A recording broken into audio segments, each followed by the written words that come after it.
Hello everyone, welcome to S UPPSC. मेरा नाम वदना सिंह है। इसमें हम यूपीपीएससी मेंस 2021 के लिए 45 डेज स्टडी प्लान जो है उसको डिस्कस करेंगे कि कैसे हम इन 45 दिन में अपनी प्रिपरेशन को रखें जिससे हमारा मोस्टली जितने भी आपके ब्रॉड टॉपिक्स हैं वो सारे कवर हो जाएं।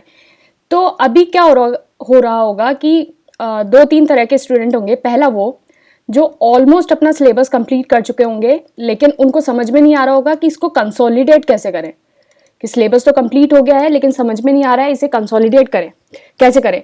दूसरे वो लोग होंगे कि जो सही से अलाइन ही नहीं कर पा रहे होंगे सिलेबस, कि सिलेबस ही अलाइन नहीं कर पा रहे। और तीसरे लोग अब होंगे जिन्होंने 10 to 20% सिलेबस जो है वो कवर कर रखा होगा। 10 to 20 30 मान लेते हैं, 10 to 30% सिलेबस कवर कर रखा होगा। तो ये प्लान जो है सारे ही कैटेगरी के लिए है। ये आपका जो है जितने भी आपकी प्रिपरेशन है उसको कंसोलिडेट करेगा, आपको एक अलाइन रखेगा सिलेबस के साथ, आपको एक सिंक में लेके आएगा और इन ऑल मतलब आपके सारे ब्रॉड टॉपिक जो हैं वो कवर करके हम सिलेबस कंप्लीट करेंगे। तो देखिए, ये आपका डेली शेड्यूल है कि आपको डेली किस तरह से अपने टाइम को जो है मैनेज करना है। तो ये आपका डेली शेड्यूल है। तो 5 घंटे आप जो है जीएस को दीजिए, मतलब जीएस के जैसे तरह से टॉपिक्स होंगे सारे, वो हम आगे डिस्कस करेंगे कि कौन कौन से टॉपिक्स हैं। तो 5 घंटे जो है जीएस को दीजिए, 1 घंटा हिंदी को दो डेली।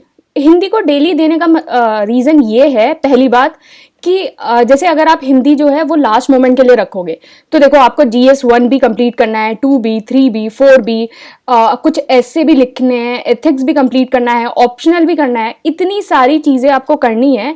और लास्ट में अगर सही से टाइम नहीं मिला तो हिंदी रह जाएगा, हिंदी रह जाएगा। और हिंदी में जो है आपका स्कोर करना, अगर आप सही से पढ़ लेते हो तो 100+ इतना ज़्यादा मुश्किल नहीं है, थोड़ा आराम से किया जा सकता है।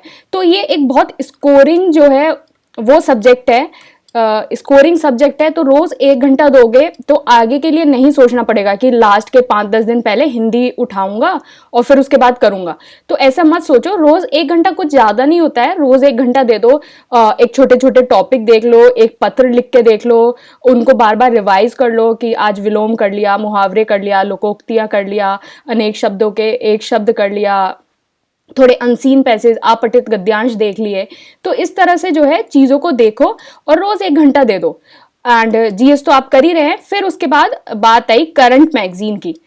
तो करंट मैगजीन को जो है डेली 1 आवर दे दो। तो करंट मैगजीन में आप क्या कर सकते हैं, या तो आपने ऑलरेडी कोई करंट मैगजीन फॉलो कर रखी हो, जैसे विजन आइज की कोई करंट जो मंथली आती है वो फॉलो कर रखी हो, इनसाइट की कर रखी हो, या फिर कोई भी मतलब XYZ किसी की भी फॉलो कर रखी हो वो करंट मैगजीन। और अगर वो नहीं फॉलो कर रखी है तो मेंस 365 आता है विजन का, विजन का मेंस 365 आता है। आप मतलब वो अलग अलग जो है वो टोटल जो है 8 PDFs हैं उसमें, तो आप जो है उसको कर सकते हो।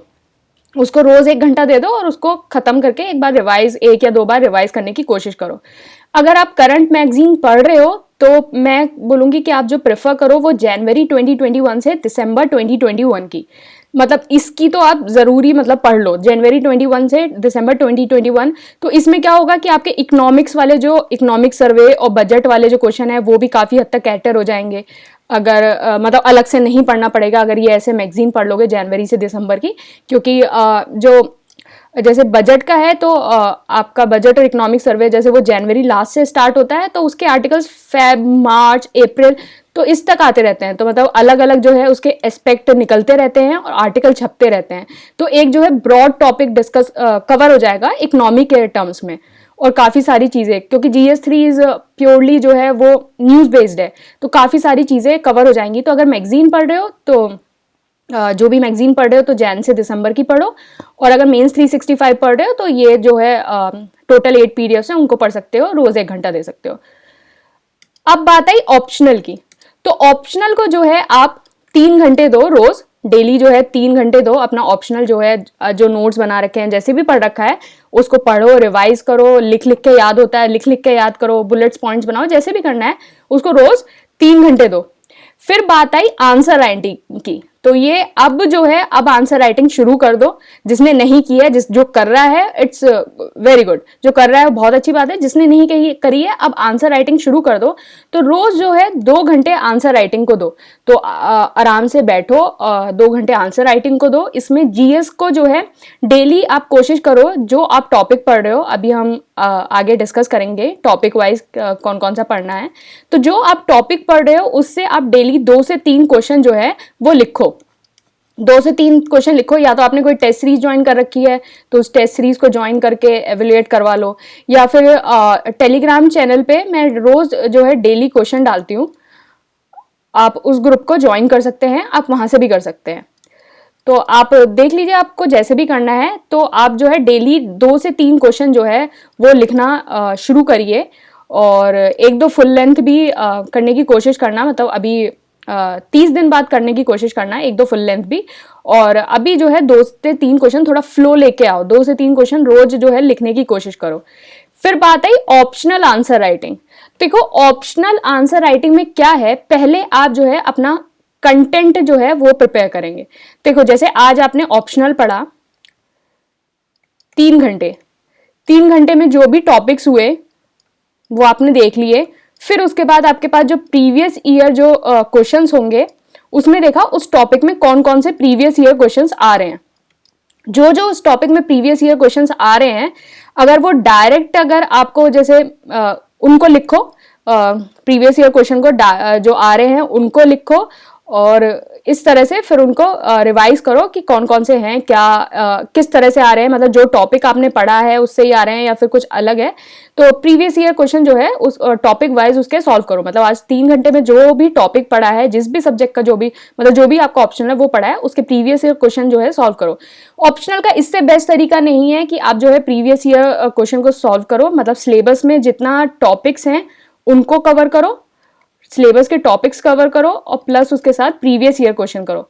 तो ये जो है वो बेस्ट स्ट्रेटेजी है आपके ऑप्शनल को कंप्लीट करने के लिए इस मोमेंट के लिए। तो सिलेबस कवर करो और प्रीवियस ईयर क्वेश्चन करो।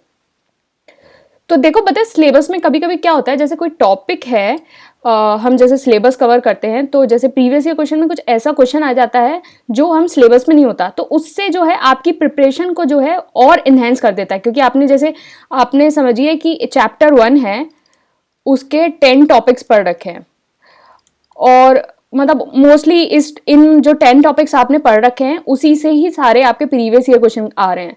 लेकिन 1-2 क्वेश्चन जो है वो थोड़े डिफरेंट हो गए। आप अगर उन्हें प्रैक्टिस कर लोगे तो अगर वो रिपीट होता है या उससे रिलेटेड कुछ आता है इधर उधर, तो यू कैन राइट दैट। तो प्रीवियस ईयर क्वेश्चन करने का ये भी फायदा होता है ऑप्शनल में। अब बात आई कि हम जो है अपना पूरा टाइम टेबल जो आपका डेली शेड्यूल है उसको कैसे करेंगे। तो देखिए ये हमारा जो शुरू हो रहा है वो 19 जनवरी से स्टार्ट हो रहा है, तो मतलब कल से।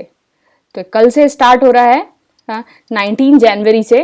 तो आपको जो है सबसे पहले GS1 करना है। तो सॉरी 29 जनवरी से स्टार्ट हो रहा है।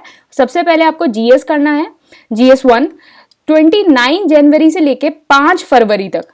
देखो ऑलरेडी इसमें क्या है, थोड़ा सा आपको कल्चर का एक्सपेक्ट पढ़ना पड़ेगा, आर्ट एंड कल्चर वाला। बाकी आपने मॉडर्न तो पढ़ ही रखा है, एंड पोस्ट इंडिपेंडेंस भी थोड़ा काफी हद तक पढ़ ही रखा है, और वर्ड हिस्ट्री जो है वो रिवाइज करनी होगी। तो अगर जो थोड़ा बहुत पढ़ रखा है उनको थोड़ा सा मतलब और टाइम देना पड़ेगा, लेकिन जिन लोगों ने ऑलरेडी ये सारी चीजें पढ़ रखी हैं वो एक बार उनको रिवाइज करना होगा। तो 29 तारीख से 5 तारीख तक जो है आपको GS1 के टॉपिक 1 से 5 आपका जो सिलेबस है GS1 का, उसमें टॉपिक 1 से लेके टॉपिक 5 जो आर्ट एंड कल्चर हो गया, मॉडर्न इंडियन हिस्ट्री हो गया, पोस्ट इंडिपेंडेंस टिल 1965 हो गया, फिर वर्ल्ड हिस्ट्री हो गया 18th सेंचुरी से mid 20th century, French revolution, industrial revolution, world war, socialism, nazism और फासिज्म, इस टाइप के जो आपके टॉपिक हैं 1 से 5 तक हिस्ट्री वाले, और वो सारे आपको कंप्लीट करने हैं। फिर बात है 30th जैन। तो 30 जनवरी को आप क्या करिए, आप ना एथिक्स पढ़िए। 30 जनवरी को एथिक्स पढ़िए। एथिक्स में आप क्या करेंगे कि हम जो हर संडे को एथिक्स का एक चैप्टर कंप्लीट करेंगे।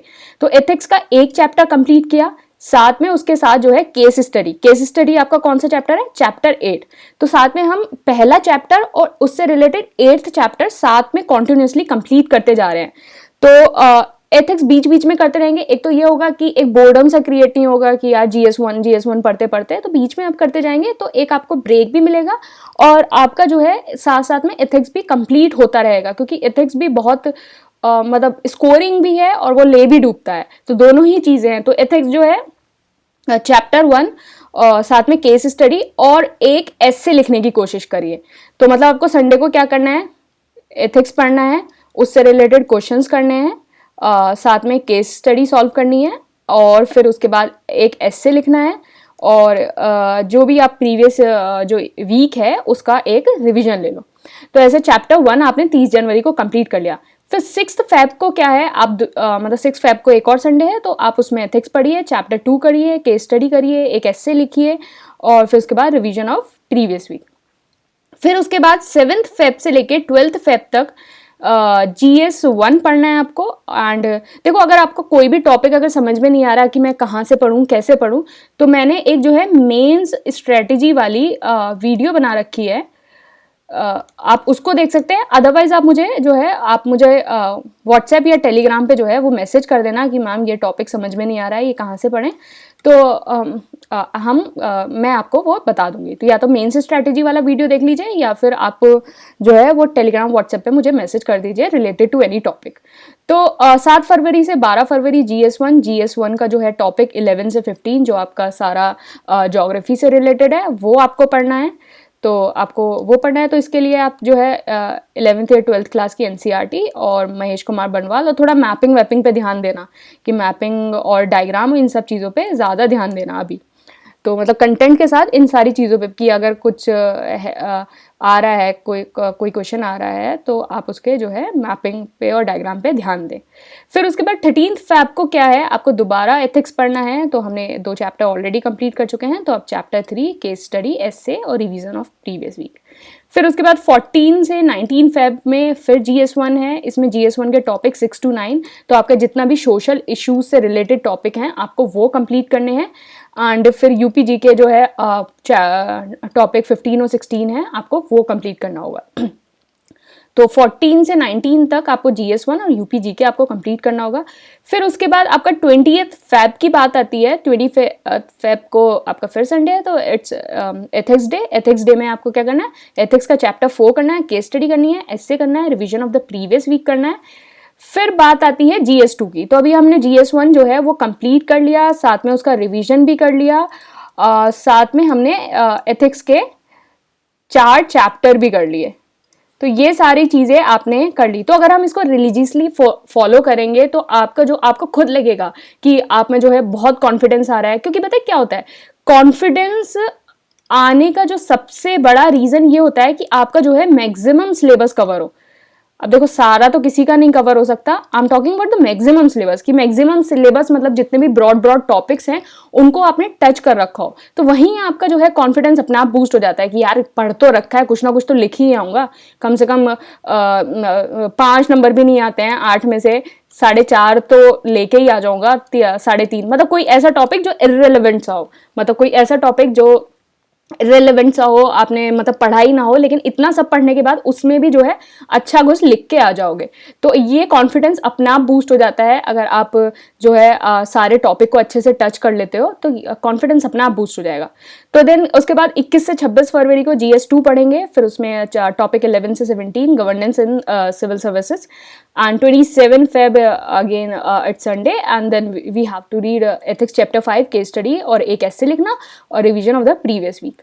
फिर उसके बाद 28 से 1 मार्च को GS2 है। इसमें इंटरनेशनल रिलेशन 18 से 21 वाला टॉपिक है और UPG के इसमें कवर करना। फिर उसके बाद 2 से 8 मार्च जो है वो GS2 है। एंड GS2 में देखो ये वाला पोर्शन जो है ये मोस्टली आपने जो है पढ़ रखा है ऑलरेडी, प्रीलिम्स में बहुत अच्छे से पढ़ा है। जो पॉलिटी ही है हम मोस्टली उसको ही प्रीलिम्स में बहुत अच्छे से पढ़ते हैं। तो पॉलिटी इज ऑलरेडी कवर्ड, मतलब already covered. You have to brush the things, या फिर मेंस के पर्सपेक्टिव से थोड़े अपने आंसर को इन्हेंस करना होगा। बस इन्हीं सारी चीज़ों की ज़रूरत होगी। तो इस टाइम ये फोकस रखिएगा कि अपनी जो है आंसर राइटिंग को मैक्सिमम कर दो। आंसर राइटिंग को मैक्सिमम कर दो, मतलब जितना थोड़ा बहुत पढ़ रहे हो वो तो पढ़ ही रहे हो, लेकिन कोशिश करना कि आंसर में इन सारी चीज़ों को ज़्यादा लिखने की कोशिश करें। तो आंसर राइटिंग को इस टाइम मैक्सिमम कर देना। 6th March is again ethics chapter 6 and case study and essay and the revision of the previous week. Okay, तो अब क्या हो गया, GS1 complete, GS2 complete, GS3 का चैप्टर 6 तक कंप्लीट, GS4 का चैप्टर 6 तक कंप्लीट। काफी सारे ऐसे लिख लिए, काफी सारी आंसर राइटिंग कर ली। अच्छा सा लग रहा होगा ना कि यहीं कॉन्फिडेंस बूस्ट हो रहा होगा, यार GS1 भी कंप्लीट हो गया, 2 भी कंप्लीट हो गया, GS4 के चैप्टर 6 भी कंप्लीट हो गया, ऐसे भी हो गया, आंसर राइटिंग भी हो गई, हिंदी तो चल ही रहा है साथ में। हाँ, तो फिर इसको ऐसे ही फॉलो करना और सब कुछ एकदम अच्छे से प्रिपेयर हो जाएगा, सब कुछ एकदम सिंक में रहेगा, अलाइन रहेगा और सब कुछ एकदम बहुत अच्छे से कंसोलिडेट होगा। तो देन बात है GS3 की। तो GS3 में आप क्या करो, 9 और 10 मार्च को सिक्योरिटी पढ़ लो एंड टॉपिक 15 और 17। 11 से 14 को आप जो है environment and disaster management complete करने की कोशिश करो, उससे रिलेटेड तो साथ में आंसर राइटिंग और ये सब। फिर उसके बाद 13 मार्च को जो है एथिक्स पढ़ लो, और एथिक्स पढ़ने के बाद फिर एथिक्स मतलब चैप्टर 17 और केस स्टडी और essay 1 रिवीजन और ये सब। तो आपका जो है एथिक्स यहाँ फिनिश हो गया, क्योंकि चैप्टर 8 है वो केस स्टडी है, केस स्टडी हम साथ साथ कर रहे थे चैप्टर 8। तो एथिक्स जो है वो रिवीजन हो गया, खत्म हो गया। फिर उसके बाद 15 से 20 मार्च में आप GS3 का जो लास्ट टॉपिक है इकोनॉमिक डेवलपमेंट। देखो ये लास्ट में पता है क्यों रखा गया है, आप बोलोगे कि 15 से 20 मार्च है, पहले हिंदी का एस्से का पेपर होगा, ये 20 मार्च तक इकोनॉमिक डेवलपमेंट ही पढ़ना है।